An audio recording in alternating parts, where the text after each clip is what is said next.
నమస్కారం. తెలంగాణ ఉద్యమ చరిత్రలో అత్యంత కీలకమైనటువంటి సంఘటనల మీద పోటీ పరీక్షలో అనేక రకాలుగా ప్రశ్నలు రావడం జరుగుతుంది. ముఖ్యంగా తెలంగాణ ఉద్యమ చరిత్ర 2001 నుండి 2014 వరకు జరిగినటువంటి సంఘటనల మీద మరిన్ని ఎక్కువ ప్రశ్నలు వచ్చినటువంటి సందర్భం ఆధారం చేసుకుంటే పోటీ పరీక్షలకు ప్రిపేర్ అయ్యేటువంటి అభ్యర్థులు తెలంగాణ ఉద్యమాన్ని ఒక విశ్లేషణాత్మక కోణంలో అర్థం చేసుకునేటువంటి ప్రయత్నం చేయాలి. నిజానికి భారత స్వాతంత్ర ఉద్యమానికి ఎంతైతే ప్రాధాన్యత ఉంటుందో తెలంగాణ ఉద్యమానికి కూడా అంతే ప్రాధాన్యత ఉన్నది. దాంట్లోనూ 2001 నుండి 2014 వరకు జరిగినటువంటి సంఘటనల మీద విభిన్న రకాల పోటీ పరీక్షల్లో మనకి ఎక్కువ సంఖ్యలో ప్రశ్నలు వస్తున్నందున ఈ మధ్యకాలంలో జరిగినటువంటి క్రియాశీలమైనటువంటి సంఘటనల మీద మనకి పరీక్ష కోణంలో ప్రాధాన్యతను సంతరించుకున్నటువంటి సందర్భం ఉంది. కాబట్టి ప్రధానంగా వాటిపైన దృష్టి సారించాలి. మొదట తెలంగాణ ఉద్యమాన్ని మనం 1969 ఉద్యమం మొదలుకొని 2014 వరకు జరిగినటువంటి సంఘటనలలో ఒక భాగాన్ని మనం ప్రధానంగా అర్థం చేసుకోవాలనుకుంటే ముందు భాగం 69 ఉద్యమం ఒక ఆవేశంతో ప్రారంభమై అదే సందర్భంలో అకస్మాత్తుగా అదృశ్యమైనటువంటి సందర్భం కనబడుతుంది. కానీ 2001 నుండి ప్రారంభమైనటువంటి క్రియాశీల తెలంగాణ రాష్ట్ర ఉద్యమము 2014లో తెలంగాణ రాష్ట్రాన్ని సాధించుకునేంత వరకు నిరంతరం ఒక జీవనదిలాగా ప్రవహించినటువంటి తీరు ఏదైతుందో దాన్ని ప్రధానంగా అర్థం చేసుకునేటువంటి ప్రయత్నం జరగాలి. దీనికి ముఖ్యంగా 1983లో ఆంధ్రప్రదేశ్లో తెలంగాణ ప్రాంతానికి సంబంధించినటువంటి రాజకీయ పరిణామాల్లో తెలుగుదేశం పార్టీ ఆవిర్భావము, అదే సమయంలో అనేక ప్రజా సంఘాల ఆవిర్భావము ఒకవైపు కొనసాగుతున్నటువంటి సందర్భంలో తెలంగాణ మేధావుల సంఘం, తెలంగాణ ప్రజా సంఘాలు, నక్సలైట్ ఉద్యమం ఇవన్నీ సమాంతరంగా తెలంగాణ అస్తిత్వము కనుమరుగు కాకుండా తెలంగాణ ఉద్యమానికి ఊపిరి పోసి ముందుకు తీసుకొచ్చినటువంటి తరుణం ఒకవైపు అయితే 2001 వరకు దాదాపు 2 దశాబ్దాల కాలం 80 నుండి 2001 వరకు 2 దశాబ్దాల పాటు అనేక ప్రజా సంఘాలు తెలంగాణ ఉద్యమాన్ని ఊపిరిగా తీసుకొని ముందుకు తీసుకొస్తే 2001 నుండి 2014 వరకు ఒక క్రియాశీల రాజకీయ వేదికగా తెలంగాణ రాష్ట్ర సమితి ఏర్పాటు కావడం, ఆ తెలంగాణ రాష్ట్ర సమితి యొక్క ప్రభావం వల్ల మిగతా ప్రజా సంఘాలు కూడా తెలంగాణ ఉద్యమాన్ని మరింత బలోపేతం చేసుకున్నటువంటి సందర్భం ఉంది. కాబట్టి 2001 టీఆర్ఎస్ ఆవిర్భావం నుండి 2014 జూన్ 2 వరకు తెలంగాణ రాష్ట్ర ఉద్యమానికి సంబంధించినటువంటి కీలకమైనటువంటి ఘట్టాల మీద పోటీ పరీక్షల్లో మనకు అనేక ప్రశ్నలు వచ్చినటువంటి సందర్భం ఉంది. రాబోయేటువంటి పోటీ పరీక్షల్లో కూడా మనకు మరిన్ని ప్రశ్నలు రావడానికి అవకాశం ఉంది. ఇక ఈ ఉద్యమానికి సంబంధించి ముందు టీఆర్ఎస్ పార్టీ అనేటువంటి ఒక రాజకీయ సంస్థ ఏర్పడడానికంటే ముందు తెలంగాణ ప్రాంతంలో అనేక ప్రజా సంఘాలు, అనేక రాజకీయ పార్టీలు కూడా తెలంగాణ ఉద్యమమే, తెలంగాణ రాష్ట్ర ఏర్పాటే ప్రధాన లక్ష్యంగా ఆవిర్భవించినాయి. దాంట్లో మనకు చెప్పుకోదగ్గటువంటి అంటే పోటీ పరీక్షల సందర్భంగా చెప్పుకోదగ్గటువంటి కొన్ని రాజకీయ పార్టీల కనుక మనం పరిశీలిస్తే ప్రధానంగా 1997లో ఇన్నారెడ్డి అధ్యక్షతన తెలంగాణ ప్రత్యేక రాష్ట్రమే ప్రధాన లక్ష్యంగా తెలంగాణ ప్రజా పార్టీ ఏర్పాటు అనేది ఒక ముఖ్యమైన అంశంగా చెప్తున్నాం. అంటే అప్పటి వరకు తెలంగాణ ప్రాంతంలో కనీసం తెలంగాణ పేరు మాట్లాడడానికి అవకాశం లేనటువంటి సందర్భాల్లో ఆ ముఖ్య తెలుగు జాతి భావనతో విశాలాంధ్ర భావన కొనసాగుతున్నటువంటి ఆ తరుణంలో 1997లో మొదటిసారిగా తెలంగాణ ప్రజా పార్టీ ఏర్పాటు అనేది ఒక ప్రయోగంగా అంటే ఒక రాజకీయ సంస్థ ఏర్పాటును ఇక్కడ స్వాగతించాల్సిన సందర్భం ఉంది. అదే సమయంలో నాటి కాంగ్రెస్లో అత్యంత క్రియాశీల పాత్ర పోషించినటువంటి ఇంద్రారెడ్డి గారు కూడా 1997లో మా తెలంగాణ పార్టీని స్థాపించాడు. అంటే ఈ రెండు పార్టీలు, మా తెలంగాణ పార్టీ, ప్రజా తెలంగాణ సంబంధించిన ఈ రెండు సందర్భాలను కనుక చూస్తే ఆ రోజు తెలంగాణ అస్తిత్వాన్ని ఒక రాజకీయ వేదికగా మార్చుకొని రాజకీయ పార్టీలు కూడా తెలంగాణ ఉద్యమానికి సంబంధించినటువంటి నేపథ్యాన్ని ప్రదర్శించేటువంటి ప్రయత్నం జరిగింది. నిజానికి ఈ రెండు పార్టీలు ఆ రోజు 1998లో మనకు మధ్యంతర ఎన్నికల్లో ప్రత్యక్షంగా వారు పోటీ చేసేటువంటి అవకాశాన్ని పొందాయి. బట్ వివిధ కారణాల వల్ల ఈ మధ్యంతర ఎన్నికల్లో మాత్రము ఈ రెండు పార్టీలు ఘోర పరాజయాన్ని పొందాయి. దానికి ప్రధానమైనటువంటి అంశాన్ని కనుక చూస్తే అప్పుడు ప్రజా సంఘాల యొక్క మద్దతు, అదేవిధంగా ప్రజల్లో తెలంగాణ భావం పూర్తి స్థాయిలో లేకపోవడం వల్లనే బహుశా ఈ రెండు పార్టీలు ఆ ఎన్నికల్లో విజయం సాధించలేవో అనేటువంటి సందర్భం కనబడుతుంది. ఈ క్రమంలో రాజకీయ పార్టీలు వారి ఎజెండా ఒక రకంగా ఉంటే మరి ప్రజల ఆలోచనలు తర్వాత ప్రజా సంఘాల యొక్క లక్ష్యాలు విభిన్నంగా ఉన్నాయి కాబట్టి ఈ రాజకీయాలకు అతీతంగా మనకు ఒక తెలంగాణ ప్రాంతంలో ఒక సంస్థ ఏర్పడాలనేటువంటి బలమైన ఆకాంక్షతో ఆకుల భూమయ్య గారి నాయకత్వంలో తెలంగాణ జనసభ ఏర్పడింది. అంటే మనకు ఒక ప్రయోగము తెలంగాణ అస్తిత్వాన్ని కాపాడుకునేటువంటి ప్రయోగంలో మనకి 69 ఉద్యమ సమయంలో తెలంగాణ ప్రజాసమితి ఏర్పడినటువంటి సందర్భం. కానీ ఆ తర్వాత కాలంలో అది కాంగ్రెస్లో విలీనమైనటువంటి సందర్భం. ఆ తర్వాత మళ్ళీ ఎవరు సాహసం చేయకపోయినప్పటికీ ఇన్నారెడ్డి మరియు ఇంద్రారెడ్డి గారు కొంత సాహసం చేసి రాజకీయపరమైనటువంటి సంస్థల ఏర్పాటు కోసం కృషి చేశారు. బట్ అవి కూడా పూర్తి స్థాయిలో ప్రజలకి చేరువ కాకపోవడం వల్ల అవి ఘోర పరాజయాన్ని పొందినటువంటి తరుణంలో మేధావులందరూ కూడా తెలంగాణ ప్రాంతంలో రాజకీయాల పట్ల ఒక వారి అభిప్రాయం మారేటువంటి సందర్భం వచ్చింది. ఈ సమయంలో తెలంగాణ జనసభ, తెలంగాణ ప్రజలకు సంబంధించినటువంటి ఒక జనసభను ఏర్పాటు చేసినటువంటి సందర్భంలో ఆకుల భూమయ్య గారి యొక్క కృషిని ఇక్కడ ప్రధానంగా మనం చర్చించుకోవాల్సి ఉంటుంది. ఇది తెలంగాణ ఉద్యమానికి అన్ని రకాలుగా మరి అది అన్ని రంగాలకు వ్యాపించాలి, అన్ని రకాలుగా తెలంగాణ ఉద్యమాన్ని ఒక ప్రజా ఉద్యమంగా మార్చాలనేటువంటి ఒకే ఒక లక్ష్యంతో తెలంగాణ జనసభ ఏర్పాటు అనేది మలిదశ తెలంగాణ ఉద్యమంలో అత్యంత కీలకమైనటువంటి సందర్భంగా చెప్తాం. అంటే తెలంగాణ జనసభ ద్వారా మనకి తెలంగాణ ఉద్యమంలోకి ప్రజా సంఘాలందరూ కూడా పాల్గొనేటువంటి ఒక వేదికను తయారు చేసినటువంటి సందర్భం వచ్చింది. ఇదే సమయంలో మరొక వైపు మేధావి వర్గంలో ఇంటెలెక్చువల్ గ్రూప్స్లో ప్రొఫెసర్ జయశంకర్ సారు సలహాపై మనకి 1999లో అమెరికాలో తెలంగాణ డెవలప్మెంట్ ఫోరం అనేటువంటి ఏర్పడింది. అంటే అమెరికాలో ఉండేటువంటి తెలంగాణ వాదులు ఎవరైతే ఉన్నారో వారందరికీ తెలంగాణ ఉద్యమానికి అర్థం చేసుకునేటువంటి నేపథ్యంలో అమెరికాలో తెలంగాణ డెవలప్మెంట్ ఫోరంని ఏర్పాటు చేసేటువంటి ప్రయత్నం చేసింది. ఈ తెలంగాణ డెవలప్మెంట్ ఫోరం అనేది తెలంగాణ ప్రాంతంలో జరుగుతున్నటువంటి ఉద్యమానికి నైతిక మద్దతును అందించడంతో పాటు తెలంగాణ ఉద్యమానికి అన్ని రకాలుగా సహాయ సహకారాలు అందించడానికి ముందుకొచ్చింది. తెలంగాణ ఉద్యమాన్ని ప్రపంచ స్థాయిలో ఇతర దేశాల్లో కూడా పరిచయం చేసేటువంటి అవకాశాన్ని ఈ సంస్థ ద్వారా మనకు కలిగినటువంటి. అదేవిధంగా ఈ సంస్థ అంటే తెలంగాణ డెవలప్మెంట్ ఫోరం అనేటువంటి సంస్థ తెలంగాణ ప్రాంతం నుంచి వలసలు ప్రధానంగా గల్ఫ్ దేశాలకు ఎక్కువగా జరుగుతుంటాయి. ఈ రోజు కూడా మనకి ఉత్తర తెలంగాణ ప్రాంతం నుంచి దాదాపు 10 లక్షల మంది గల్ఫ్ దేశాల్లో వలస పోయినటువంటి సందర్భం కనబడుతుంది. కాబట్టి గల్ఫ్ దేశాల్లో ఉన్నటువంటి తెలంగాణ వాదులు ఎవరైతే ఉన్నారో తెలంగాణ ప్రవాస భారతీయులందరినీ కూడా చైతన్యపరిచేటువంటి సాహసం కూడా మనకి తెలంగాణ అమెరికాలో స్టార్ట్ అయిన తెలంగాణ డెవలప్మెంట్ ఫోరం అనేటువంటిది అది కొనసాగించే ప్రయత్నం చేసింది. దానికోసము Gulf Telangana welfare cultural association అనేటువంటి ఒక సంస్థను ఏర్పాటు చేసి సాంస్కృతిక కార్యక్రమాల ద్వారా ప్రవాస తెలంగాణ వాదులను ఏకం చేసేటువంటి ప్రయత్నం చేసింది. అదేవిధంగా తెలంగాణ వ్యాపార వేదిక అనేటువంటి సంస్థను కూడా ఏర్పాటు చేసి తెలంగాణ ఉద్యమాన్ని విశ్వవ్యాప్తం చేసేటువంటి ప్రయత్నం జరిగింది. అంటే ప్రొఫెసర్ జయశంకర్ లాంటి మేధావులు ఆ రోజు ఇక్కడ స్థానికంగా జరుగుతున్న ఉద్యమానికి అంతర్జాతీయ స్థాయిలో ఉండేటువంటి ఇంటెలెక్చువల్ గ్రూప్స్ కూడా వారి మద్దతు అవసరమనేటువంటి ఉద్దేశాన్ని మనకి సంస్థ ఏర్పాటు ద్వారా కనబడుతున్నటువంటి సందర్భం ఉంది. ఈ సమయంలో 2001 వరకు జరిగినటువంటి కీలకమైనటువంటి ప్రధానమైనటువంటి అంశాల్లో 1996 నుండి 2001 మధ్య కాలంలో మనకు అనేక ప్రజా సంఘాలు విస్తృతమైనటువంటి నేపథ్యాన్ని కలిగినటువంటి ప్రజా సంఘాలు తెలంగాణ ఉద్యమానికి ఒక పునాదిని నిర్మించినటువంటి సందర్భం ఉంది.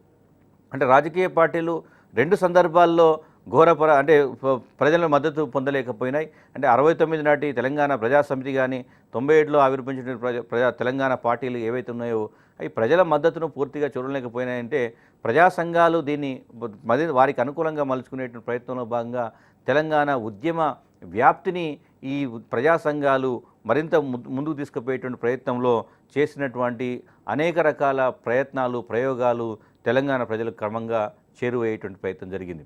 అయితే ఈ సమయంలో తెలంగాణ భావజాలాన్ని గ్రాస్ రూట్ లెవెల్లోకి తీసుకువచ్చేటువంటి ప్రయత్నంలో ముఖ్యంగా విప్లవ భావజాలం ఉన్నటువంటి సంఘాలు ఏవైతున్నాయో అంటే కమ్యూనిస్టు భావజాలం ఉండేటువంటి సంఘాలు ఏవైతున్నాయో నిజంగా తెలంగాణ ప్రాంతంలో తెలంగాణ సాయుధ రైతాంగ పోరాటం ఆ తర్వాత జరిగినటువంటి అనేక రకాల ఉద్యమాల్లో ప్రత్యక్షంగా పాల్గొన్నటువంటి కొన్ని జిల్లాలు ముఖ్యంగా వరంగల్, కరీంనగర్ లాంటి జిల్లాల్లో ఈ ప్రజా సంఘాలు, వామపక్ష భావజాలం ఉండేటువంటి ప్రజా సంఘాలు అత్యంత క్రియాశీలకంగా తెలంగాణ ఉద్యమాన్ని ముందుకు తీసుకొచ్చేటువంటి ప్రయత్నం తీసుకొచ్చాయి. అంటే మరుగున పడుతున్నటువంటి తెలంగాణ భావానికి జీవం పోయాలి, తెలంగాణ అస్తిత్వాన్ని కాపాడుకోవాలంటే ఈ మళ్ళీ ప్రజా సంఘాలు ప్రజలకు దగ్గర కావాలనేటువంటి ఉద్దేశంతో అది అనేక రకాల ప్రయత్నాలు చేశాయి. అయితే ఈ ప్రజా సంఘాల్లో ఉండేటువంటి మెజారిటీ సంఘాలంతా కూడా వామపక్ష భావజాలం కలిగి ఉన్నటువంటి సంఘాలు.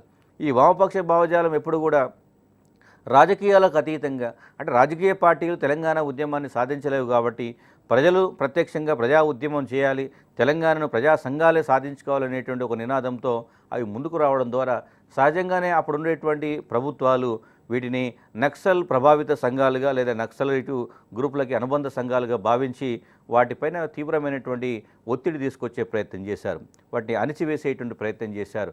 ఆ సమయంలో ఈ తెలంగాణ ఉద్యమాన్ని గురించి పోరాడుతున్నటువంటి ఉద్యమకారులపైన అనేక రకాల కేసులు పెట్టి వాళ్ళని అనేక రకాలుగా ఇబ్బందులు పెట్టి అణిచివేత అనేది ప్రమాదకర స్థాయికి చేరింది.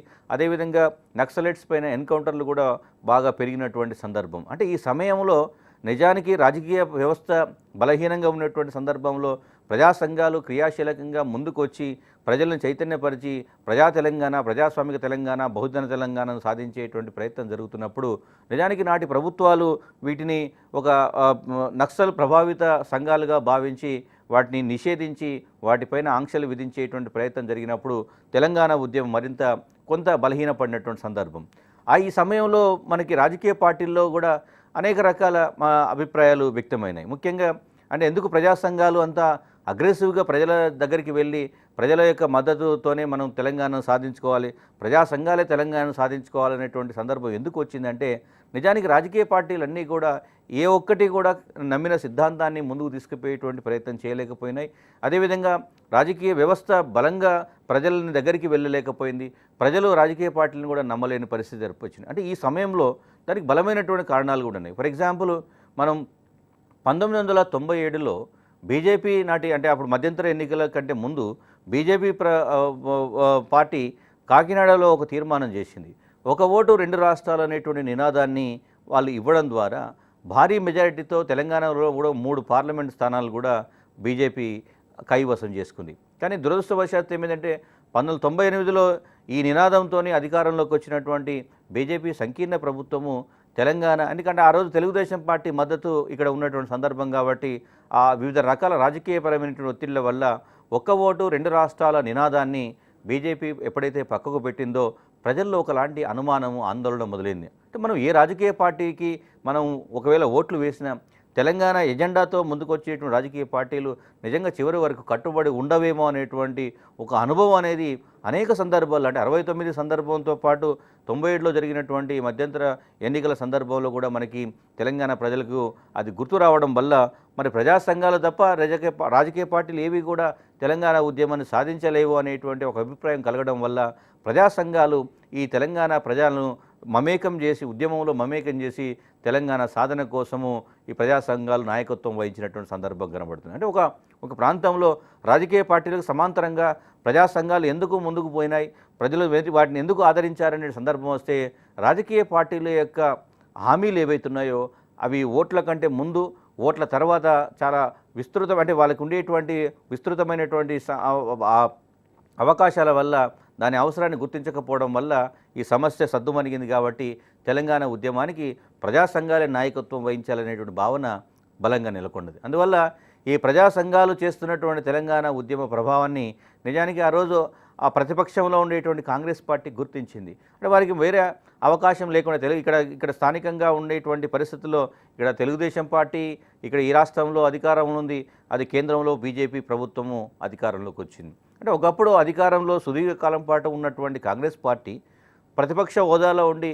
ప్రజలుగా నిరాదరణ ఉన్నటువంటి సందర్భంలో, ప్రజల నుంచి దూరమైనటువంటి సందర్భంలో మరి తప్పనిసరిగా తెలంగాణ ఉద్యమాన్ని కాంగ్రెస్ పార్టీకి కూడా అనుకూలంగా మలుచుకునేటువంటి ప్రయత్నం జరిగింది. కాబట్టి అది ఒక కీలకమైనటువంటి మార్పు ఏంటంటే అప్పటి వరకు కాంగ్రెస్ పార్టీ తెలంగాణ గురించి మాట్లాడలేని పరిస్థితి నుండి క్రమంగా రాజకీయపరమైనటువంటి కారణాల వల్ల లేదా జాతీయ స్థాయిలో ఉండేటువంటి రాజకీయ పరిణామాలు, రాష్ట్రంలో జరుగుతున్నటువంటి రాజకీయ పరిణామాల నేపథ్యంలో కాంగ్రెస్ పార్టీ కూడా తన ఎజెండాగా తెలంగాణ ఉద్యమాన్ని ఎంచుకోవాల్సినటువంటి ఆవశ్యకత ఏర్పడినటువంటి సందర్భం. అంటే తన మనుగడను తన యొక్క భవిష్యత్తును నిర్మించుకోవడానికి తెలంగాణ ఉద్యమాన్ని కూడా తనకు ఒక అనుకూలంగా మలుచుకోవాలనేటువంటి ఆలోచన క్రమంగా కాంగ్రెస్ పార్టీలో మొదలైంది కాబట్టి పరోక్షంగా తెలంగాణ ఉద్యమానికి మద్దతు పలికేటువంటి ప్రయత్నం చేశారు.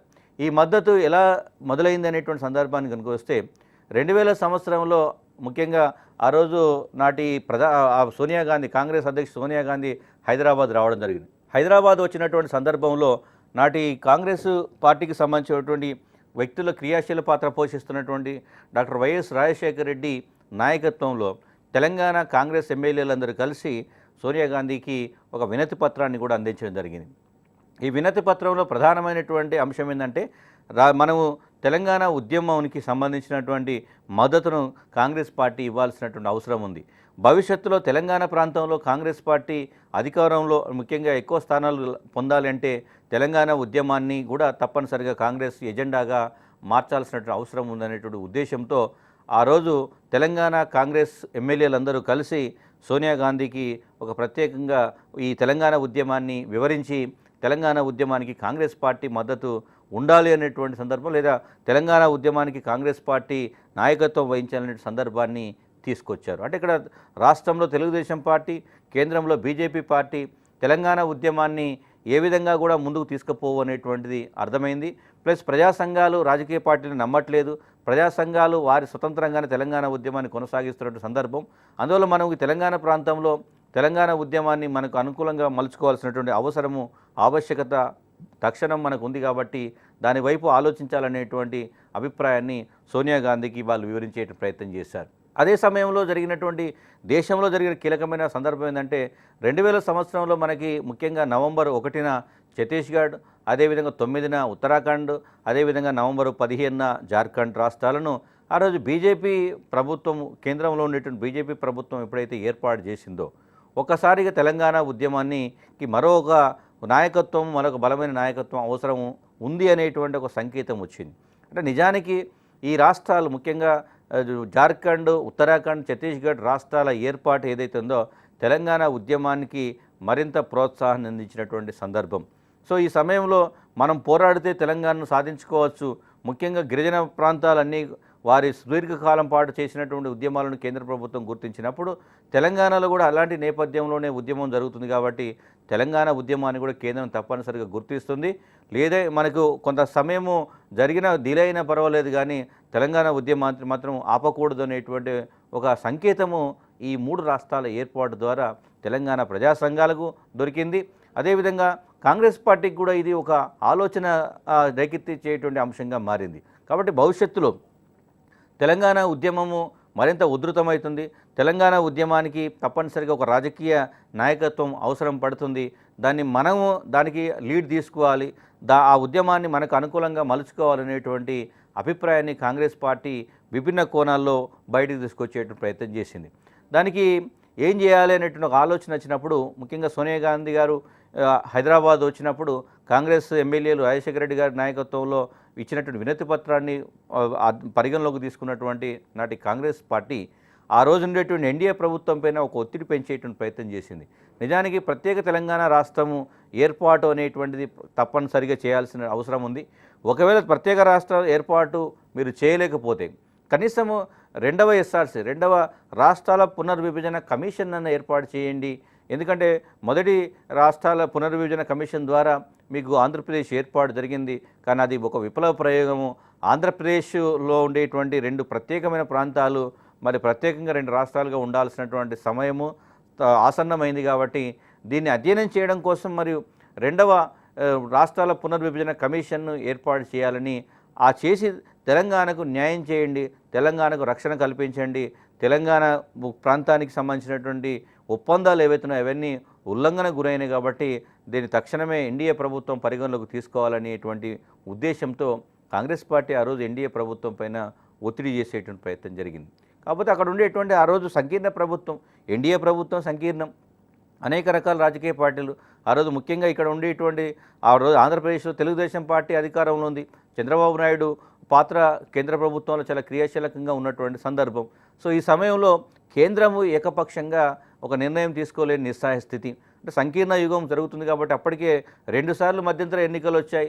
చాలా తక్కువ మెజారిటీతోనే అధికారంలో కొనసాగుతున్న సందర్భం. కాబట్టి ఇట్లాంటి సంక్లిష్ట సమయంలో, ఇట్లాంటి బలహీనమైనటువంటి వాతావరణంలో మనం ఈ నిర్ణయం ఎట్టి పరిస్థితుల్లో పరిగణలోకి రావదనే ఉద్దేశంతో ఎన్డీఏ ప్రభుత్వము ఈ కాంగ్రెస్ యొక్క విన్నపాన్ని, కాంగ్రెస్ యొక్క డిమాండ్ను తిరస్కరించేటువంటి ప్రయత్నం జరిగింది. సో ఇక్కడ అంటే రాజకీయపరమైనటువంటి లెక్కల్లో ఆంధ్రప్రదేశ్లో ఉండేటువంటి తెలుగుదేశం పార్టీ యొక్క మద్దతు కేంద్రంలో తప్పనిసరి అయింది కాబట్టి కేంద్రము ఆ తెలంగాణ డిమాండు అది తెలంగాణ ప్రజలు చేసినా లేదా తెలంగాణ ప్రజలు ఒక ఓటు 2 రాష్ట్రాల నినాదానికి వారు మద్దతునిచ్చినప్పటికీ కూడా వాస్తవంగా సంకీర్ణ ప్రభుత్వం కొనసాగాలంటే తెలుగుదేశం ప్రభుత్వం యొక్క మద్దతు తప్పనిసరి కాబట్టి తెలంగాణ ఉద్యమాన్ని పక్కకు పెట్టేటువంటి ప్రయత్నం చేసింది.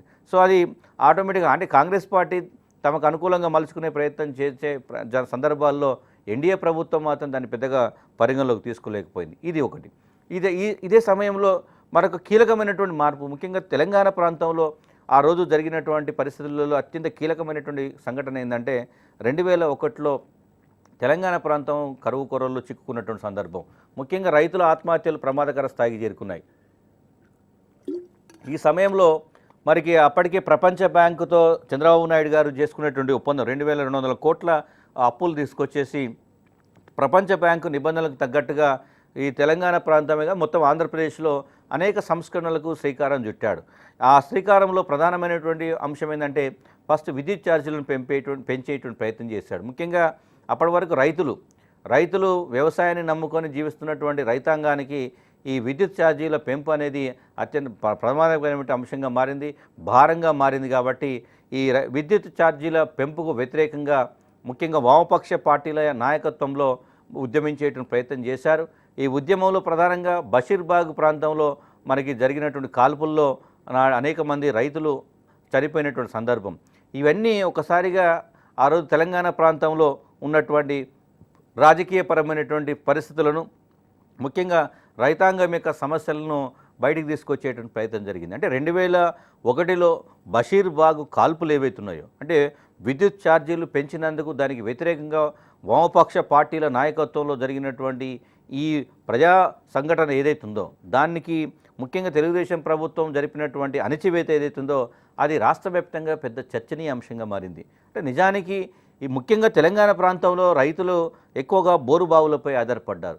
వారు బోరుబావులపై ఆధారపడే రైతులకి ఈ విద్యుత్ ఛార్జీల పెంపు అనేది అతిపెద్ద భారంగా మారింది. కాబట్టి దానికి వ్యతిరేకంగా వాళ్ళు చేసినటువంటి ఉద్యమాన్ని ఆ రోజు ఉన్నటువంటి ప్రభుత్వం అణచివేసేటువంటి ప్రయత్నం, చివరికి కాల్పులు జరిపితే రైతులు చనిపోయినటువంటి సందర్భం. ఇవన్నీ ఒకసారిగా ఆ రోజు అసెంబ్లీలో డిప్యూటీ స్పీకర్గా ఉన్నటువంటి నేటి ముఖ్యమంత్రి ఎవరైతే ఉన్నారో శ్రీ కల్వకుంట్ల చంద్రశేఖరరావు గారికి ఒక ఆలోచన రేకెత్తిచ్చి ఆ రోజు ఉన్నటువంటి ముఖ్యమంత్రి చంద్రబాబు నాయుడు గారికి ఒక బహిరంగ లేఖను రాశాడు.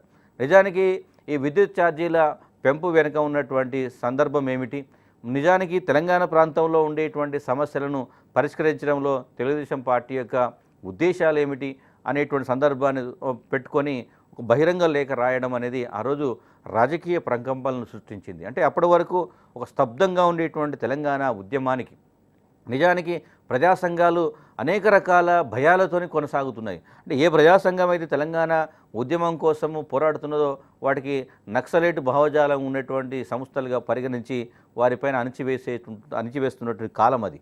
అట్లాంటి కాలంలో ఏ రాజకీయ పార్టీ, ఒక బలమైనటువంటి రాజకీయ పార్టీ లేకుండా రాజకీయ శూన్యం ఏర్పడినటువంటి సందర్భంలో మనకి చంద్రశేఖరరావు గారు ఆ రోజు ఒక బహిరంగ లేఖను రాసి తెలంగాణ ప్రాంతంలో ఉన్నటువంటి సమస్యల మీద ఒక సవాలు విసిరేటువంటి ప్రయత్నం జరిగింది. సో దీనికి రాష్ట్ర వ్యాప్తంగా ముఖ్యంగా తెలంగాణ ప్రాంతంలో పెద్ద చర్చ మొదలైంది. అంటే నిజానికి ఒక రాజకీయ ప్రత్యామ్నాయం లేకపోతే ఈ ప్రభుత్వ విధానాలు ఏవైతే ఉన్నాయో వాటిని ఎదుర్కోవడం సాధ్యం కాదు అనేటువంటి ఒక నిస్సహాయ స్థితిలో ఉన్నటువంటి సమయంలో మనకి ఈ మార్పు అంటే ముఖ్యంగా ఈ బహిరంగ లేఖ ఏదైతుందో ఆ రోజు మొత్తం తెలంగాణ ప్రాంతంలో ప్రధానమైనటువంటి రాజకీయ అంశంగా మారింది.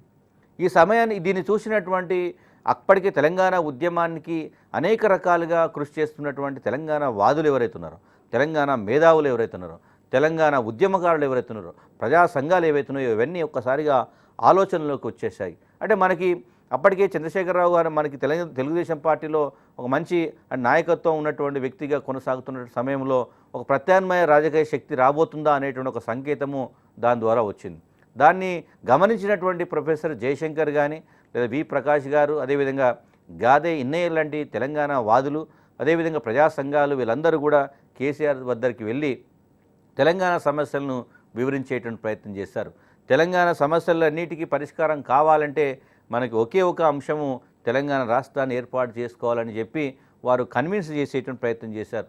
ఇవన్నీ విన్న తర్వాత కేసీఆర్ గారు దాన్ని మరింత సీరియస్గా అధ్యయనం చేసేటువంటి ప్రయత్నం చేశారు. ఇది కేవలం విద్యుత్ సమస్య కాదు, తెలంగాణ ఆత్మగౌరవానికి సంబంధించిన సమస్య, తెలంగాణ భవిష్యత్తుకు సంబంధించిన సమస్య. కాబట్టి మనం ఈరోజు విద్యుత్ అంశం మీద మాత్రమే మనం పరిమితమైతే తెలంగాణ సమస్యలకి పరిష్కారం దొరకవు. కాబట్టి తెలంగాణ రాష్ట్రానికి సంబంధించినటువంటి తెలంగాణ రాష్ట్ర ఏర్పాటు అనేది తెలంగాణ ప్రాంత సమస్యలన్నింటికీ కూడా ఏకైక పరిష్కారం అని బలంగా నమ్మినటువంటి కేసీఆర్ ఆ కోణంలోనే మిగతా ఉద్యమాన్ని అంతా కూడా ముందుకు తీసుకొచ్చే ప్రయత్నం చేశాడు.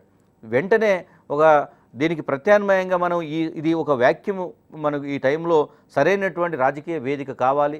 ప్రజా సంఘాలు ఎదురు చూస్తున్నాయి, ప్రజలు ఎదురు చూస్తున్నారు, ఉద్యమకారులు ఎదురు చూస్తున్నారు. కాబట్టి దీనికి ప్రత్యామ్నాయంగా వారందరికీ నాయకత్వం వహించేటువంటి ఒక రాజకీయ వేదిక తెలంగాణ ఉద్యమానికి తప్పనిసరిగా అవసరమని గమనించినటువంటి చంద్రశేఖరరావు గారు తెలుగుదేశం పార్టీ ప్రాథమిక సభ్యత్వానికి, శాసనసభ సభ్యత్వానికి, అదేవిధంగా అప్పుడు డిప్యూటీ స్పీకర్గా ఉన్నాడు కాబట్టి డిప్యూటీ స్పీకర్ పదవికి కూడా రాజీనామా చేసి 2001లో, ముఖ్యంగా 2001 ఏప్రిల్ 27 ఓ చారిత్రాత్మకమైన దినంగా చెప్తారు.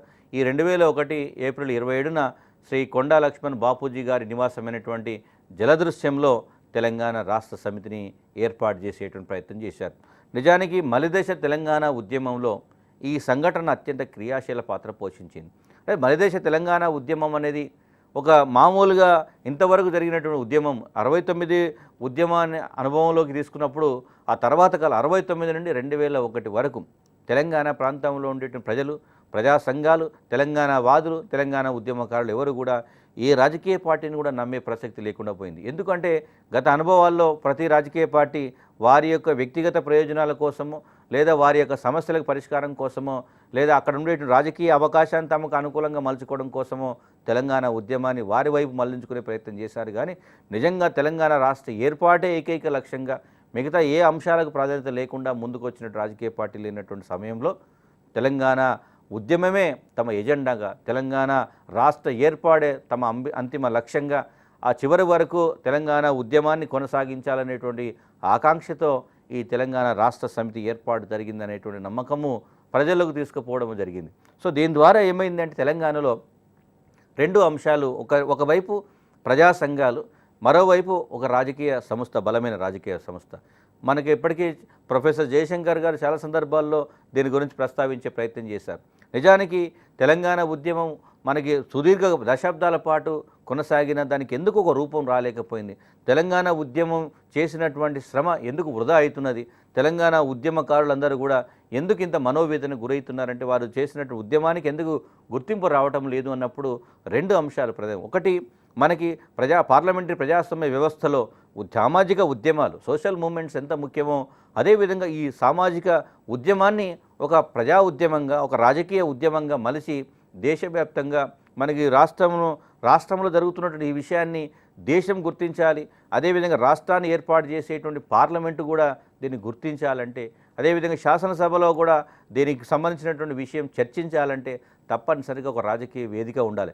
మనకి అధికారంలో మనం ప్రత్యక్షంగా మనం రాష్ట్రాన్ని పరిపాలించే పరిస్థితి ఇప్పుడు లేనప్పుడు కనీసము ఈ రాష్ట్ర అసెంబ్లీలో కానీ లేదా దేశ పార్లమెంట్లో కానీ తెలంగాణ వాదాన్ని బలంగా వినిపించి దేశము ప్లస్ రాష్ట్రము తెలంగాణ గురించి ఆలోచించే విధంగా చేయాలి అంటే ఒక ప్రత్యామ్నాయ రాజకీయ సంస్థ తప్పనిసరిగా అవసరమని గుర్తించినటువంటి జయశంకర్ లాంటి మేధావులకి టీఆర్ఎస్ పార్టీ ఒక అద్భుతమైనటువంటి అంశంగా కనబడింది. కాబట్టి అప్పటి నుండి కూడా తెలంగాణ ఒక సిద్ధాంతకర్తగా తెలంగాణ సమాజానికి సంబంధించి తెలంగాణ ప్రాంతం సంబంధించినటువంటి అనేక రకాల గణాంకాలను ఈ రాజకీయ పార్టీకి, ఈ వ్యవస్థలకి, ఈ ప్రజా సంఘాలకు అందించి తెలంగాణ ఉద్యమాన్ని ఒక బలమైన ఉద్యమంగా మార్చేటువంటి ప్రయత్నం చేశారు. అయితే ఇక్కడ రెండు విషయాలు ప్రధానంగా మనకి 69 ఉద్యమము అనేక రకాలుగా తెలంగాణ ఉద్యమానికి గుణపాఠం నేర్పేటువంటి ప్రయత్నం జరిగింది.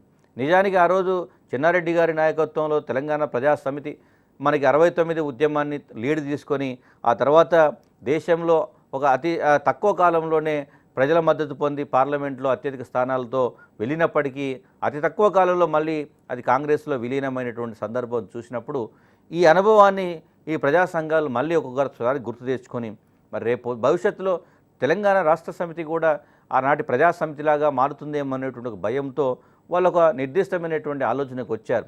ఈ తెలంగాణ వాదులందరూ కానీ లేదా ప్రజా సంఘాలు కానీ వీరందరూ సంపూర్ణ మద్దతు ప్రకటిస్తూనే నిజానికి విలీనం కాకుండా టీఆర్ఎస్లో విలీనం కాకుండా స్వతంత్రంగా టీఆర్ఎస్ పార్టీకి సమాంతరంగా వేరే అనుబంధంగా మనం ప్రజా సంఘాల యొక్క ఉనికి మాత్రం అలాగే ఉండాలనేటువంటి ఒక అభిప్రాయానికి వచ్చారు. సరే, తర్వాత కాలంలో టీఆర్ఎస్కి సంబంధించినటువంటి విధానాలు కానీ లేదా ఉద్యమానికి సంబంధించినటువంటి అంశాల్లో అనేక ప్రజా సంఘాలు ఏకీభవించి వారితో కలిసి ప్రయాణం చేసినటువంటి సందర్భము కూడా ఉంది. సో ఈ నేపథ్యంలో కనుక మనం చూస్తే ఈ ప్రజా సంఘాల మద్దతులతో ఎప్పుడైతే టీఆర్ఎస్ పార్టీ అధికారంలోకి రావాలనేటువంటి ఆకాంక్ష బలపడిందో అదే సమయంలో మనకు అత్యంత కీలకమైనటువంటి సందర్భం ఏంటంటే 2001లో స్థానిక సంస్థలకు ఎన్నికలు జరిగితే మొత్తం ప్రజా సంఘాలన్నీ కూడా తెలంగాణ వాదాన్నే ముందుకు తీసుకొచ్చేటువంటి ప్రయత్నం ఆ రోజు తెలుగుదేశం ప్రభుత్వం ఇక్కడ లేదా కేంద్రంలో బీజేపీ ప్రభుత్వం ఉన్నప్పటికీ కూడా తెలంగాణ ప్రాంతంలో ఉన్నటువంటి అత్యంత క్రియాశీల పాత్ర పోషిస్తున్నటువంటి జిల్లాల్లో వరంగల్, కరీంనగర్ లాంటి జిల్లాలలో ఈ తెలంగాణ రాష్ట్ర సమితి యొక్క ప్రభావం చాలా ఎక్కువ కనబడింది.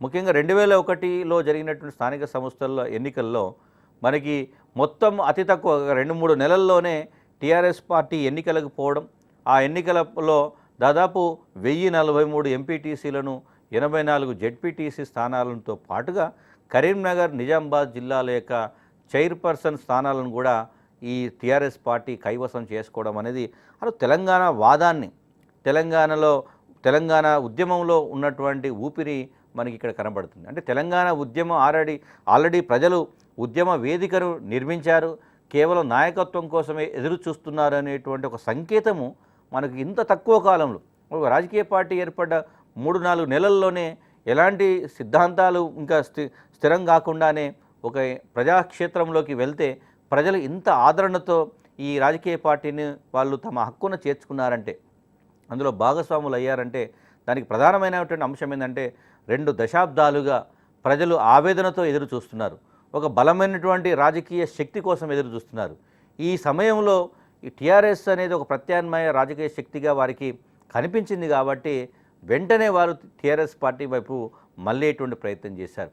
అదే సమయంలో కేసీఆర్ గారు సిద్దిపేట ఉప ఎన్నికకు వెళ్ళారు. అంటే సిద్దిపేట శాసనసభ సభ్యత్వానికి రాజీనామా చేశాడు కాబట్టి సిద్దిపేట ఉప ఎన్నికకు వెళ్తే ఘన విజయంతో తెలంగాణ ఉద్యమం అనేది మనకు సాధించిన విజయంగా మారింది. అంటే నిజానికి సిద్దిపేట ఉప ఎన్నిక మొదటి ఒక ప్రయోగం, ఒక ఎక్స్పెరిమెంటు.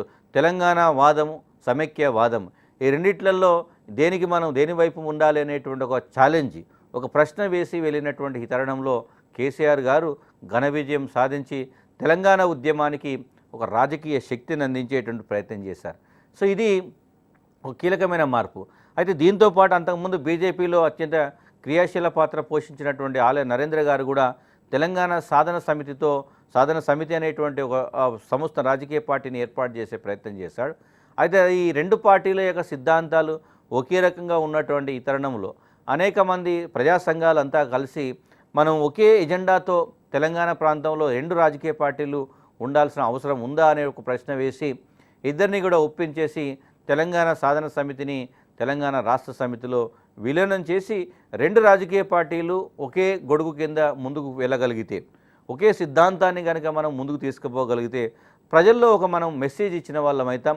ఎందుకంటే 69 నేపథ్యము, ఆ తర్వాత 97 నేపథ్యం, ఇవన్నీ చూసినప్పుడు ఒకే లక్ష్యం కోసం అనేక రాజకీయ పార్టీలను నిర్మించుకోవడం ద్వారా, ఏర్పాటు చేసుకోవడం ద్వారా ప్రజల్లో అనేక రకాల అనుమానాలు, భయాలు పెరిగేటువంటి ప్రమాదం ఉంది. కాబట్టి తెలంగాణ ఎజెండా ఒకటే అయినప్పుడు, తెలంగాణ రాష్ట్ర సమితి చేస్తున్నటువంటి ఎజెండా, తెలంగాణ రాష్ట్ర ఉద్యమం, తెలంగాణ రాష్ట్ర ఏర్పాటు, ఇవన్నీ ఒకే రకమైనటువంటి అంశాలుగా భావించినప్పుడు మిగతా రాజకీయ పార్టీలన్నీ కూడా దీని నేపథ్యంలోనే కొనసాగి అందులోనే కలిసి సమిష్టిగా మనం పోగలితే బలమైనటువంటి రాజకీయ శక్తిని నిర్మించగలుగుతామనేటువంటి ఉద్దేశంతో ఆ రోజు తెలంగాణ సాధన సమితి తెలంగాణ రాష్ట్ర సమితిలో విలీనమైనటువంటి సందర్భం కనబడింది. ఈ ప్రయాణం జరుగుతున్న సమయంలో 2004లో సాధారణ ఎన్నికలు మనకి సార్వత్రిక ఎన్నికలు ఎప్పుడైతే వచ్చిందో ఆ రోజు ప్రధానమైనటువంటి అంశము తెలంగాణ అంశమే. మొత్తం రాష్ట్రంలో ఆ టీఆర్ఎస్ పార్టీ ఆవిర్భావం తర్వాత ఇక రాజకీయ పార్టీ ప్రధాన ఎజెండా తెలంగాణ రాష్ట్ర సాధన కాబట్టి 2004 ఎన్నికల్లో ఆ రోజు తెలుగుదేశం పార్టీకి ఉండేటువంటి ప్రత్యేకమైనటువంటి పరిస్థితుల్లో అది ముందస్తు ఎన్నికలకు వెళ్ళడం, అప్పటికే 2 సార్లు ప్రతిపక్ష హోదాలో ఉండేటువంటి కాంగ్రెస్ పార్టీకి వేరే ప్రత్యామ్నాయం లేకపోవడం వల్ల ఈ ప్రత్యేక తెలంగాణ నినాదంతో టీఆర్ఎస్ అదేవిధంగా కాంగ్రెస్ ఒక కూటమిగా ఏర్పడేటువంటి సందర్భం ఉంది. నిజానికి 2000 సంవత్సరంలో సోనియా గాంధీ గారికి తెలంగాణ కాంగ్రెస్ ఎమ్మెల్యేలు ఒక నివేదికనిచ్చినటువంటి నేపథ్యాన్ని దృష్టిలో పెట్టుకొని ఆ తర్వాత కాలంలో జరిగిన పరిణామాల్లో టీఆర్ఎస్ ఒక ప్రభంజనంగా ఒక్కసారిగా తెలంగాణ ప్రజల్లోకి వెళ్ళేటువంటి ప్రయత్నం జరిగినప్పుడు ఆ రోజు ఎంత సుదీర్ఘమైనటువంటి రాజకీయ చరిత్ర ఉన్నటువంటి కాంగ్రెస్ పార్టీ కూడా అప్పటికే 2 సార్లు మనం ఓడిపోయినటువంటి సందర్భం ఉంది కాబట్టి మళ్ళీ ఇంకొకసారి ప్రయోగం చేయొద్దనే ఉద్దేశంతో ప్లస్ తెలంగాణ ప్రాంతంలో టీఆర్ఎస్కు పూర్తి పట్టు సాధించినటువంటి సందర్భం ఉంది కాబట్టి టీఆర్ఎస్ పొత్తుతో మనము తెలంగాణ ప్రాంతంలో ఎన్నికలకు వెళ్తే ఇద్దరికీ ప్రయోజనం జరుగుతుందనేటువంటి ఉద్దేశం ఆ సమయంలో జరిగినటువంటి ఈ కూటమి అంటే టీఆర్ఎస్ కాంగ్రెస్ కూటమి ఒకవైపు, సమైక్యవాద నినాదంతో బీజేపీ టీడీపీ కూటమి ఒకవైపు వెళ్ళేటువంటి ప్రయత్నం జరిగింది. అంటే నిజానికి ప్రజల్లో మనకి ఒకసారి కనుక పరిశీలిస్తే ఒక బలమైనటువంటి ఆకాంక్షతో మొదలైనటువంటి టీఆర్ఎస్ పార్టీ అదేవిధంగా 2000 సంవత్సరం నుండి ముఖ్యంగా మనకి కాంగ్రెస్ నుంచి కూడా బయటకు వచ్చినటువంటి వ్యక్తులు ఇంద్రారెడ్డి లాంటి వ్యక్తులు తెలంగాణ కోసం పోరాడుతున్నటువంటి సందర్భం కాబట్టి ఈ సమయంలో తెలంగాణ ప్రజలు కూడా కాంగ్రెస్ను కూడా తెలంగాణ ఉద్యమానికి నాయకత్వం వహించేటువంటి రాజకీయ పార్టీగా గుర్తించే ప్రయత్నం చేశారు. కారణం ఏమిటంటే ఇక్కడ రేపు భవిష్యత్తులో ఇక్కడ అధికారంలోకి రావచ్చు, అదేవిధంగా కేంద్రంలో కూడా అధికారంలోకి రావచ్చు కాబట్టి రేపు కాంగ్రెస్తోనే తెలంగాణ సాధ్యమవుతుందేమో అనేటువంటి ఒక అభిప్రాయము ప్రజల్లో కలగడం. రెండోది టీఆర్ఎస్ పార్టీ కూడా ఆ రోజు కాంగ్రెస్తో ఎందుకు పొట్టు అంటే ఒకవేళ మనకి రాజకీయంగా ఇప్పటికెప్పుడు మనం పార్లమెంట్లో కానీ లేదా శాసనసభలో కానీ 100% మన యొక్క మెజారిటీ నిరూపించుకునేటువంటి అవకాశం లేదు కాబట్టి ఇప్పుడే మన ప్రయాణం మొదలైంది కాబట్టి ఆల్రెడీ ఒక రాజకీయ పార్టీ బలమైన రాజకీయ పార్టీతో మనకు పొత్తు ఉంటే తెలంగాణ వాదాన్ని కూడా జాతీయ స్థాయిలో తీసుకుపోవచ్చు. అవసరమైతే తెలంగాణకి కాంగ్రెస్ను ఒప్పించి కాంగ్రెస్ ద్వారానే తెలంగాణ సాధించుకోవచ్చు అనేటువంటి ఉద్దేశంతో ఆ రోజు టీఆర్ఎస్ పార్టీ కూడా కాంగ్రెస్తో చేతులు కలిపేటువంటి ప్రయత్నం జరిగింది. సో నిజానికి ఊహించిన విధంగానే తెలంగాణ ప్రాంతంలో కాంగ్రెస్ టీఆర్ఎస్ కూటమి ఒక బలమైనటువంటి శక్తిగా ఆవిర్భవించింది. మొత్తం ఆంధ్రప్రదేశ్ మొత్తం కూడా కాంగ్రెస్ పార్టీకి అధిక శాతంలో సీట్లు వచ్చేటువంటి సందర్భం జరుగు కాబట్టి కేంద్ర రాష్ట్ర ప్రభుత్వాలు రెండిట్లలో కూడా కాంగ్రెస్ అధికారంలోకి వచ్చింది. కాబట్టి కేంద్ర రాష్ట్ర రెండు సందర్భాల్లో కూడా 2 అకేషన్స్లో కూడా టీఆర్ఎస్ పార్టీ యొక్క భాగస్వామ్యాన్ని కాంగ్రెస్ కోరుకోవడం జరిగింది. కాబట్టి కేంద్ర ప్రభుత్వంలో భాగస్వామిగా చేరింది, అదేవిధంగా రాష్ట్ర ప్రభుత్వంలో కూడా భాగస్వామిగా చేరి మంత్రి పదవులు కూడా తీసుకున్నటువంటి సందర్భం ఉంది. సో ఇక్కడి నుండి మళ్ళీ ఒక చిన్న చారిత్రకమైనటువంటి తప్పిదం జరిగింది. తెలంగాణ ఉద్యమం యొక్క ఉద్దేశము తెలంగాణ క్షేత్రంలోనే ప్రజలను మమేకం చేసి తెలంగాణ ఉద్యమాన్ని ముందుకు తీసుకుపోవాల్సినటువంటి ఈ సమయంలో భాగస్వామిగా చేరి వారు మన ఒక రకంగా తెలంగాణ ఉద్యమాన్ని ఉధృతం చేస్తున్నటువంటి ఈ సమయంలో వీరు భాగస్వాములుగా మారి మంత్రులుగా మారేటువంటి సందర్భం మారినప్పుడు ప్రజల్లో మళ్ళీ ఆలోచన మొదలైంది. అంటే ఈరోజు అప్పుడు చెన్నారెడ్డి గారు 69 ఉద్యమం తెలంగాణ ప్రజాసమితి కాంగ్రెస్లో విలీనమైనటువంటి ఆ నేపథ్యాన్ని పదే గుర్తు చేసుకుంటూ ఆ భయాన్ని వ్యక్తం చేసేటువంటి ప్రయత్నం జరిగింది.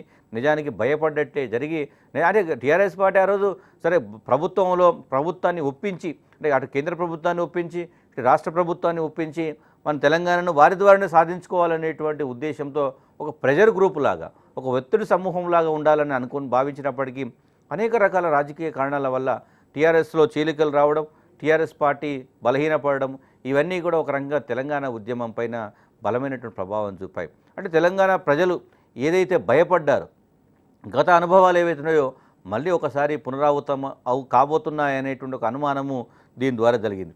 సో దీంతోనే అప్పుడు ప్రొఫెసర్ జయశంకర్ అదేవిధంగా కోదండరాం లాంటి వ్యక్తులు అదేవిధంగా నందిని సిద్ధారెడ్డి, విఠల్, దేశపతి శ్రీనివాస్ లాంటి తెలంగాణ మేధావులు తెలంగాణ వాదులందరూ కలిసి తెలంగాణ రాష్ట్ర ఏర్పాటే ప్రధాన లక్ష్యంగా తెలంగాణ ఉద్యమానికి ఒక సైద్ధాంతిక పునాదిని అందించాలనేటువంటి గొప్ప ఆలోచనతో 2004లో తెలంగాణ విద్యావంతుల వేదికను ఏర్పాటు చేసేటువంటి ప్రయత్నం చేశారు.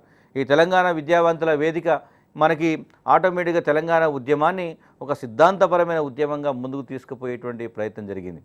అదే సమయంలో అనేక రాజకీయ సంస్థలు, అనేక చారిత్రక సంస్థలు కూడా ఏర్పాటు కాబడ్డటువంటి సందర్భం కనబడుతుంది. ఇక మనం రాజకీయ పార్టీలతో సంబంధం లేకుండా రాజకీయ వ్యవస్థలకు సమాంతరంగా తెలంగాణ ఉద్యమాన్ని తీసుకుపోవాల్సినటువంటి అవసరం ఉంది. ఇక ఇప్పటికే జరగాల్సిన నష్టం జరిగిపోయింది. ఇప్పుడు తెలంగాణ ఉద్యమాన్ని ప్రజలే చేయాలి. తెలంగాణ సమాజాన్ని నిర్మించుకోవాల్సినటువంటి బాధ్యత ప్రజలపైనే ఉంది. తెలంగాణ వాదులందరూ ఏకం కావాలి. తెలంగాణ ఉద్యమానికి తెలంగాణ ప్రజలే నాయకత్వం వహించాలనేటువంటి ఒక భావన క్రమంగా విస్తరించేటువంటి సందర్భం జరిగింది. అంటే టీఆర్ఎస్ కాంగ్రెస్ మధ్య వచ్చినటువంటి విభేదాలు, క్రమంగా టీఆర్ఎస్ పార్టీలో వచ్చినటువంటి చీలికలు ఒక రకంగా తెలంగాణ ఉద్యమానికి ఒక అడ్డంకులాగా మారినటువంటి ఈ తరుణంలో మరి ప్రత్యామ్నాయంగా మనం తెలంగాణ ఉద్యమం ఎవరో చేస్తారని ఎదురు చూడడం కంటే కూడా అటు తెలంగాణ వాదులు, తెలంగాణ మేధావులు, తెలంగాణ ప్రజలు, తెలంగాణ ప్రజా సంఘాలు అందరూ కూడా ఏకమై తెలంగాణ సాధించుకోవాల్సిన అవసరం ఉంది అనేటువంటి అభిప్రాయంతో అనేక ప్రజా సంఘాలు ఏర్పడ్డాయి. ముఖ్యంగా తెలంగాణకు విస్తృతమైనటువంటి ఘన చరిత్ర ఉంది. ఇట్లాంటి తెలంగాణ చరిత్రను ఆంధ్ర వలసపాలన వల్ల ఇది విధ్వంసానికి గురైంది కాబట్టి, తెలంగాణ సంస్కృతి అధోపాతాళానికి వెళ్ళింది కాబట్టి దీన్ని మనం పునర్నిర్మించుకోవాలి. కాబట్టి తెలంగాణ చరిత్రను వెలికి తీయాలి. తెలంగాణ గొప్పతనాన్ని భవిష్యత్ తరాలకు చెప్పాలి. తెలంగాణ ఉద్యమంలో అందరినీ భాగస్వాములు చేయాలనేటువంటి ఉద్దేశంతో 2006లో తెలంగాణ హిస్టరీ సొసైటీ అనేటువంటి ఒక సంస్థను స్థాపించారు. అంటే దీని ద్వారా ఏమిటి అంటే మన చరిత్రను, గత చరిత్రను మనం తెలుసుకొని భవిష్యత్తును మనమే నిర్మించుకోవాలి. అంటే మనము ఇప్పుడు ఎన్ని రాజకీయ పార్టీలు వచ్చినా వారికి ఉండేటువంటి లిమిటేషన్స్ వారికి ఉంటాయి. కాబట్టి అంతిమంగా తెలంగాణ ప్రజలందరూ ఏకమైతే తప్ప తెలంగాణ రాష్ట్రం ఏర్పడదు. దానికి ఏం జరగాలంటే నీ గత చరిత్ర తెలియాలి, నీ గత సంస్కృతి తెలియాలి, నీ గత వైభవం తెలిస్తే ఆ గత వైభవాన్ని ఎట్లా మనం కాపాడుకోవాలి, ఎట్లా పునర్నిర్మించుకోవాలి, భవిష్యత్తును మనం ఎట్లా సాధించుకోవాలనేటువంటి ఆలోచన రావాలనే ఉద్దేశంతో అనేక సంస్థలు ఏర్పాటు కాబట్టి, అంటే పోటీ పరీక్షలలో ఇట్లాంటి సంస్థల మీద మనకి ఎక్కువగా ప్రశ్నలు వచ్చేటువంటి అవకాశం ఉంటుంది. దాంట్లో 2006లో తెలంగాణ హిస్టరీ సొసైటీ అనేటువంటి సంస్థ ఏర్పడింది. దీనికి ఒకవైపు ఆ చరిత్రను వెలికి తీయడం, తెలంగాణ ప్రజలకి తెలంగాణ చరిత్రను పరిచయం చేస్తూ ఇంత ఘనమైనటువంటి చరిత్ర ఉన్నటువంటి తెలంగాణను సాధించుకోవాల్సిన బాధ్యత మనపైనే ఉందని పదే పదే వారికి చెప్పేటువంటి ప్రయత్నం. దీంతో పాటుగా సరే టీఆర్ఎస్ పార్టీ తన రాజకీయ ప్రాబల్యాన్ని మళ్ళీ తిరిగి పొందేటువంటి ప్రయత్నంలో అనేక మార్గాలను అన్వేషించేటువంటి ప్రయత్నం జరిగింది. ఈ సమయంలో టీఆర్ఎస్కు సమాంతరంగా ఒక 19 పార్టీలు అవన్నీ కలిసి తెలంగాణ జనపరిషత్తును ఏర్పాటు చేసేటువంటి ప్రయత్నం జరిగింది. అంటే తెలంగాణ జనపరిషత్తు ద్వారా తెలంగాణలో ఉండేటువంటి ఇతర పార్టీలన్నీ కలిసి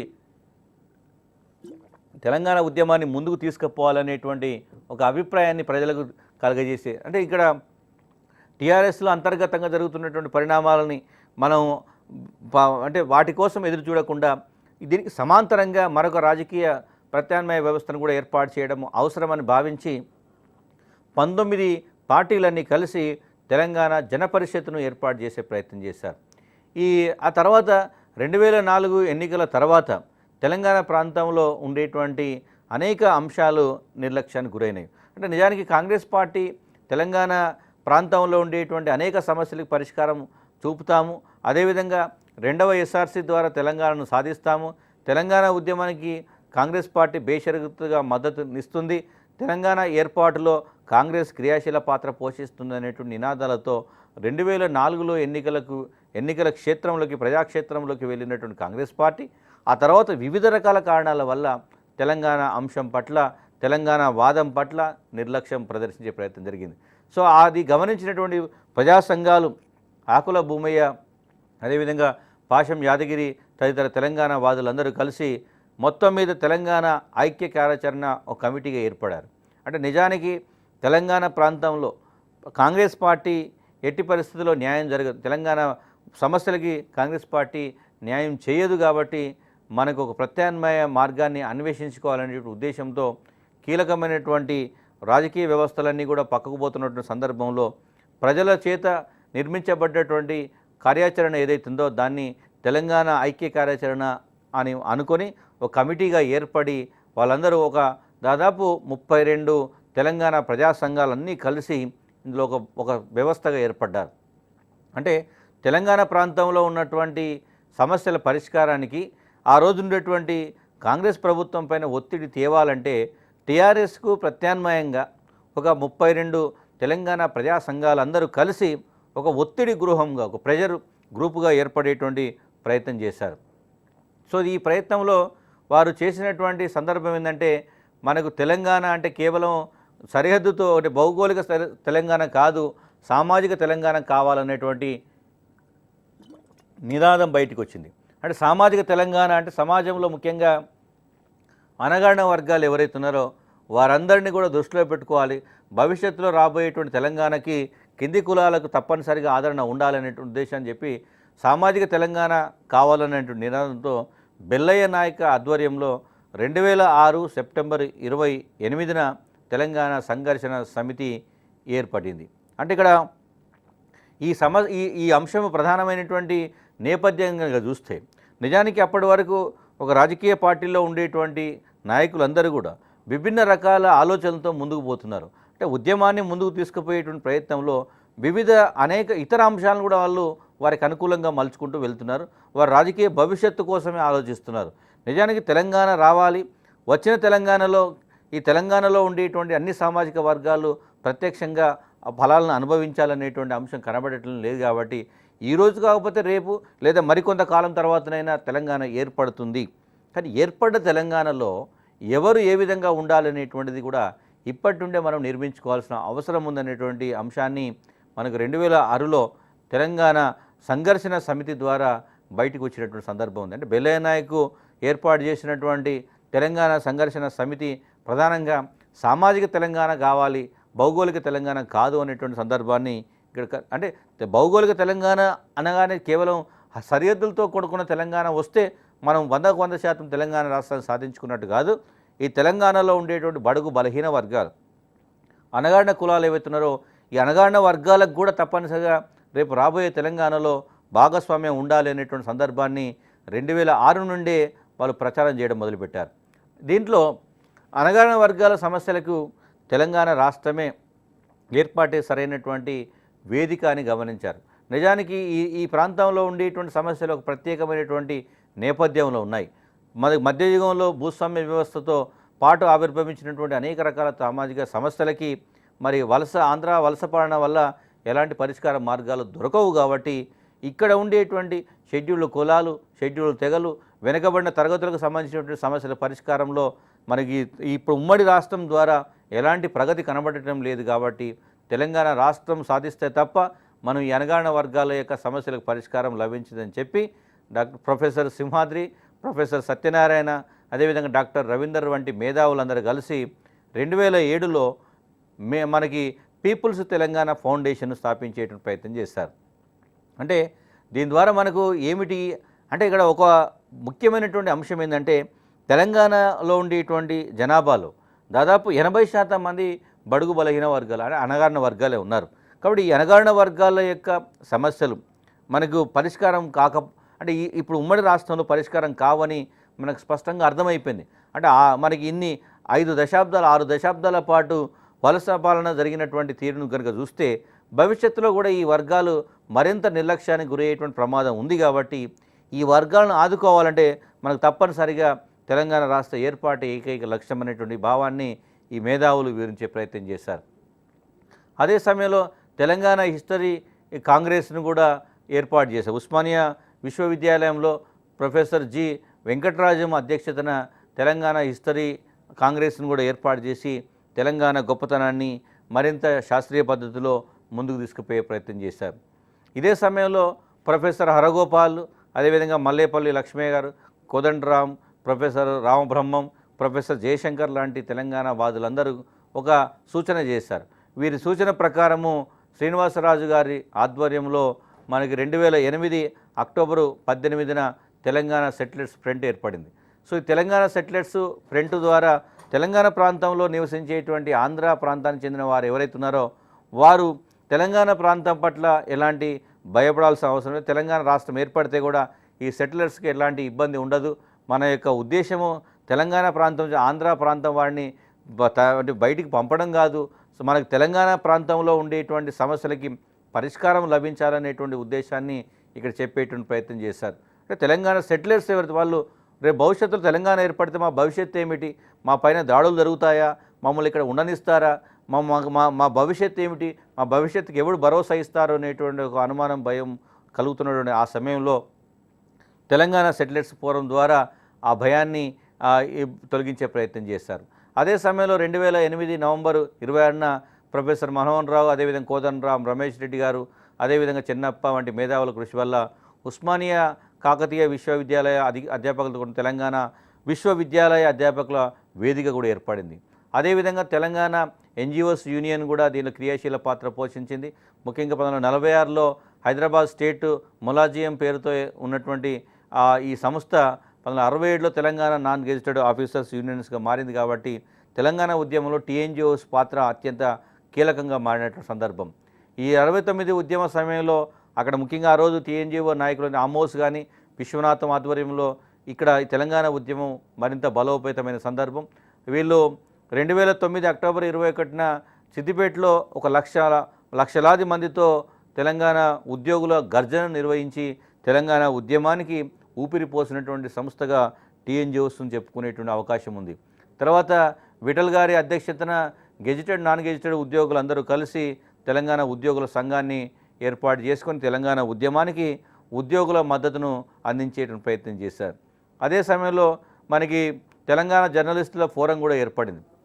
ఈ 2004లో అల్లం నారాయణ గారి నాయకత్వంలో తెలంగాణ జర్నలిస్టుల ఫోరం ఏర్పడింది. అదే సమయంలో 2006లో తెలంగాణ టీచర్స్ ఫోరం, అదే 2006లో తెలంగాణ ఐటీ ఫోరం, అదేవిధంగా 2007లో తెలంగాణ లెక్చరర్స్ ఫోరం, అదేవిధంగా 2008లో తెలంగాణ ప్రైవేటు రంగ ఉద్యోగుల సంఘం, అదేవిధంగా తెలంగాణ సాంస్కృతిక వేదిక, తెలంగాణ రచయితల వేదిక, తెలంగాణ ధూమ్ధామ్, తెలంగాణ సాంస్కృతిక సమైక్య, ఇవన్నీ కూడా అంటే తెలంగాణ ధూమ్ధామ్ లాంటి సంస్థలు తెలంగాణ ఉద్యమాన్ని ఒక మహోన్నత స్థాయికి, అంటే తెలంగాణ ఉద్యమంలో సామాన్య ప్రజలను మమేకం చేసేటువంటి ప్రయత్నం చేశారు. ఉద్యమానికి పాటలను ఆటలను కూడా కలిపి అందరినీ కూడా భాగస్వాములు చేసేటువంటి ప్రయత్నం జరిగింది. అదేవిధంగా తెలంగాణ సింగిడి రచయితల సంఘం, తెలంగాణ స్టూడెంట్స్ ఫ్రంట్, తెలంగాణ విద్యార్థి సంఘం, Telangana research scholars association, Telangana విద్యార్థి వేదిక, తెలంగాణ ఐక్య విద్యార్థి సంఘం, ఇవన్నీ కూడా అనేక రకాలుగా తెలంగాణ ఉద్యమాన్ని నడిపే సందర్భం. ఇది ఒకవైపు. ఇక రాజకీయ శక్తిగా మారిన టీఆర్ఎస్ పార్టీ తను ఏర్పడిన 9 రోజుల్లోనే 19 లక్షల మంది సభ్యత్వం పొందినటువంటి ఆదరణ, 2001 మే 17న కరీంనగర్లో జరిపినటువంటి సింహగర్జన, అదేవిధంగా 2001 నవంబర్ 17న ఖమ్మంలో జరిపినటువంటి ప్రజాగర్జన, అదేవిధంగా 2003 ఏప్రిల్ 27న వరంగల్ జైత్రయాత్ర అనేది ఆ రోజు తెలంగాణ ప్రాంతంలో టీఆర్ఎస్ ఒక రాజకీయ శక్తిగా మారిన సందర్భం. ఈ సమయంలో మనకి తెలంగాణకి సంబంధించినటువంటి కీలకమైన పరిణామాల్లో కేంద్ర ప్రభుత్వంలో చేరినటువంటి టీఆర్ఎస్ పార్టీ కనీస ఉమ్మడి కార్యక్రమంలో తెలంగాణ ప్రాంతానికి సంబంధించిన అంశాన్ని చేర్చే ప్రయత్నం జరిగింది. అదేవిధంగా రాష్ట్రపతి ప్రసంగంలో కూడా తెలంగాణ అంశాన్ని చేర్చే ప్రయత్నం చేశారు. ఈ నేపథ్యంలో మనకి ప్రణబ్ ముఖర్జీ కమిటీని కూడా ఏర్పాటు చేశారు. తర్వాత రోషే కమిటీని ఏర్పాటు చేశారు. ఆ తర్వాత 2009 ఎన్నికలు వచ్చాయి. ఈ ఎన్నికల్లో మరో కీలకమైన మార్పు ఏంటంటే కాంగ్రెస్ పార్టీ తెలంగాణ తెచ్చేది మేమే, తెలంగాణ ఇచ్చేది మేమే అనేటువంటి నినాదంతో అది తెలంగాణ ఎన్నికల్లో ముఖ్యంగా ఒకవైపు కాంగ్రెస్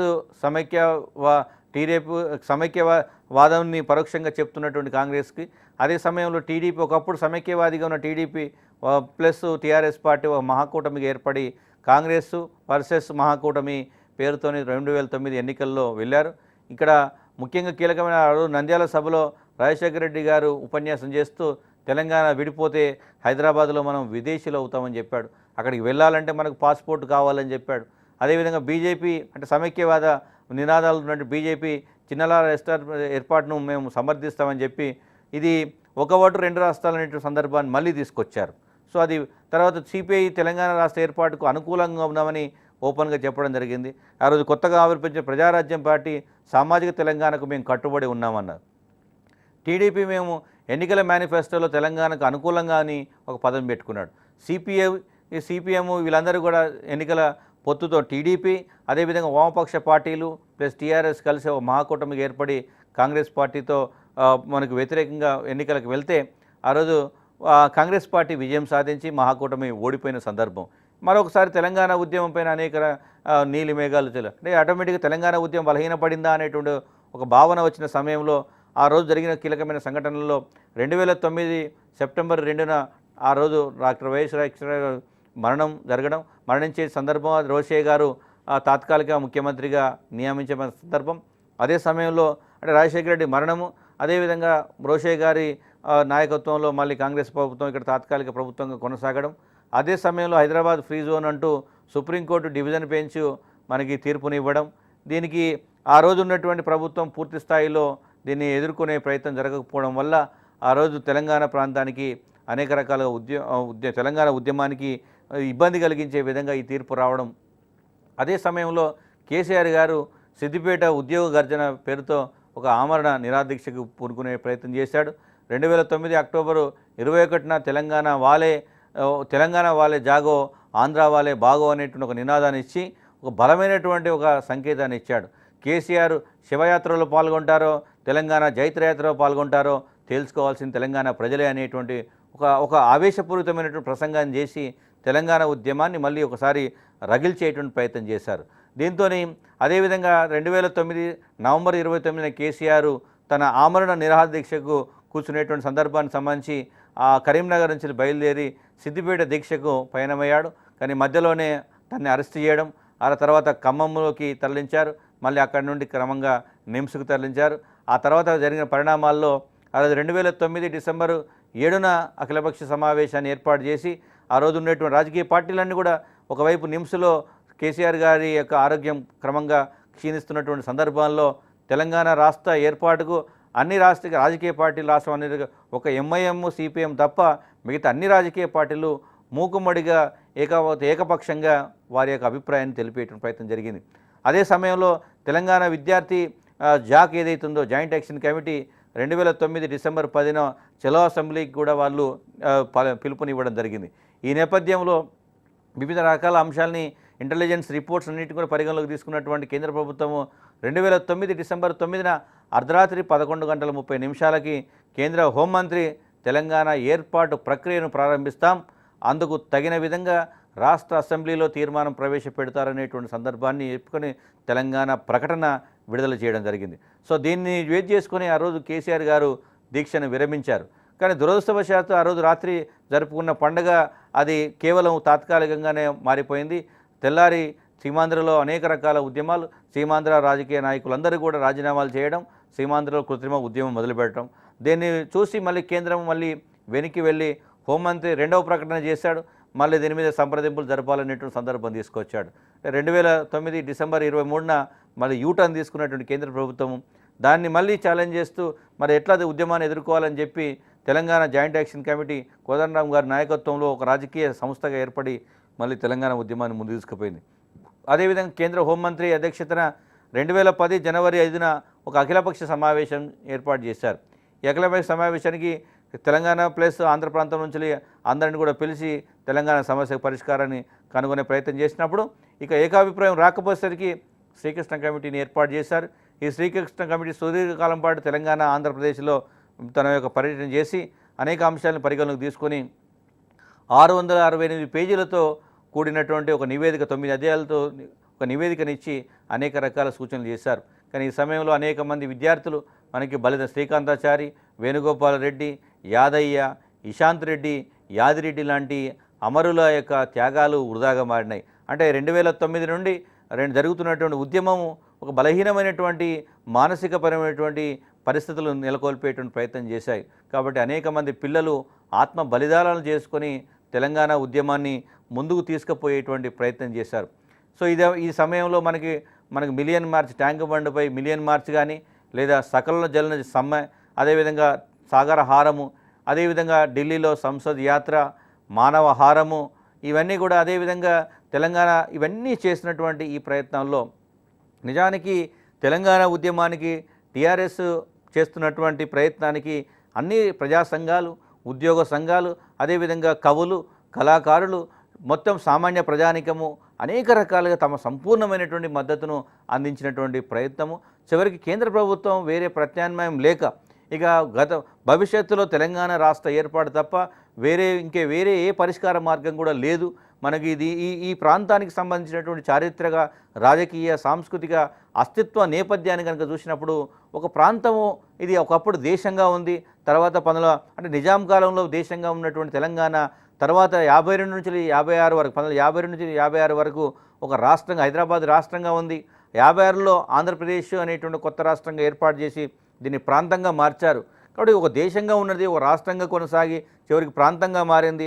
ఆ ప్రాంతం తన అస్తిత్వాన్ని తాను వెతుక్కుంటూ మళ్ళీ సుదీర్ఘ 6 దశాబ్దాల పాటు తన ప్రాంతం తాను మళ్ళీ తిరిగి పునర్నిర్మించుకోవడం కోసము చేసినటువంటి ఈ పోరాటము ముఖ్యంగా విద్యార్థుల యొక్క ఆత్మ బలిదానాలు, ప్రజా సంఘాల యొక్క కృషి, మేధావుల యొక్క కృషి, వీటన్నింటి యొక్క ఫలితమే అంతిమంగా ఒక బలమైన రాజకీయ నేపథ్యాన్ని పునాదిని నిర్మించినటువంటి టీఆర్ఎస్ పార్టీ యొక్క కృషి ఏదైతుందో తెలంగాణ ఉద్యమాన్ని ఒక మహోన్నత దశకు తీసుకువెళ్ళి రోజు పార్లమెంటు చేత ఒప్పించి తెలంగాణ రాష్ట్ర ఏర్పాటు తప్ప వేరే ప్రత్యామ్నాయం లేదనేటువంటి అంశానికి బలమైనటువంటి పునాదులు వేసి దేశంలో ఉండేటువంటి రాజకీయ పార్టీలన్నింటినీ ఒప్పించి పార్లమెంటులో తెలంగాణ బిల్లు పెట్టే విధంగా తెలంగాణ రాష్ట్ర ఏర్పాటు చేసే విధంగా తెలంగాణ రాష్ట్ర సమితి చేసినటువంటి కృషి కూడా అత్యంత కీలకమైనది. కాబట్టి 2014లో జరిగినటువంటి సార్వత్రిక ఎన్నికల్లో అఖండ విజయాన్ని తెలంగాణ రాష్ట్ర సమితికి అందించినటువంటి సందర్భం కనుక చూస్తే